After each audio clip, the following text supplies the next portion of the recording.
Hi students, we made it past the last policy committee cutoff for the year and there are only 2 weeks left until the last day of the 2024 legislative session.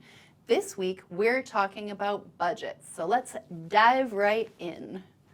One of the most important jobs for the legislature is to pass the operating, the transportation, and the capital budgets.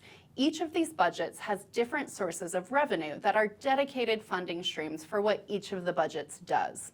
The transportation budget is primarily funded through gas taxes, and that's how we get things like road construction and our ferry system. The capital budget is funded by something called bonds, which is sort of like an IOU from the government where they promise to pay you back with interest after a certain period of time. The capital budget funds things like new buildings on college campuses or electric car chargers. The operating budget is the big one that I care about the most. Sales taxes, business taxes, capital gains taxes. These are all ways that the state collects money that it then gives to state agencies to run their programs. The operating budget from Senator Robinson came out on Sunday afternoon, and Representative Ormsby released his budget on Monday at noon. Both budgets were heard in Fiscal Committee on Monday at 4 p.m., so advocates didn't have very much time to get their reading done before the hearings. It feels like a lot of cramming for a test if you have to testify on the budget. So how do you actually read the budget bills? The first thing I do is to look at the summary materials. Just like with bills and bill reports from committee staff, the budgets are so long that we get 2 different types of summary documents. The first is a very high-level overview, high level. That one is only about 25 to 30 pages long, so it's a quick skim. The second is what is called the agency detail document. This is over 200 pages, but these really are nice little descriptions of all the new items that are getting funded in the budget. So if you have a bill that needs funding, you can do an easy Control-F search for the bill number and it should show up in the results. Then it's time to settle in to read the actual budget, or rather the parts of the budget that you really care about.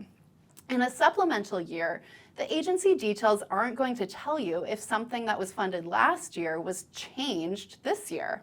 You have to look at every proviso, and this is when it is really helpful to have a tracking system.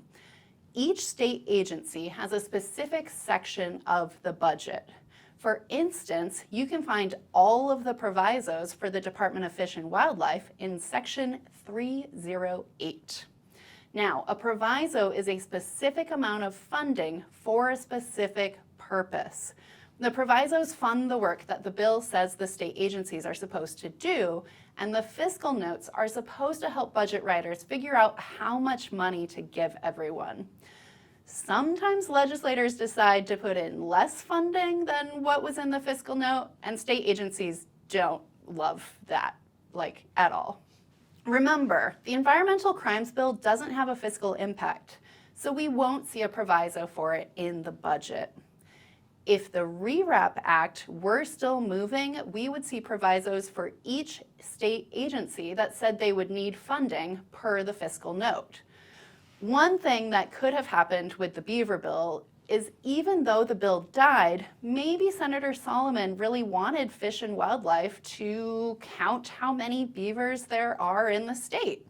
That could have been done as a proviso in Section 308 because it's consistent with work Fish and Wildlife already does.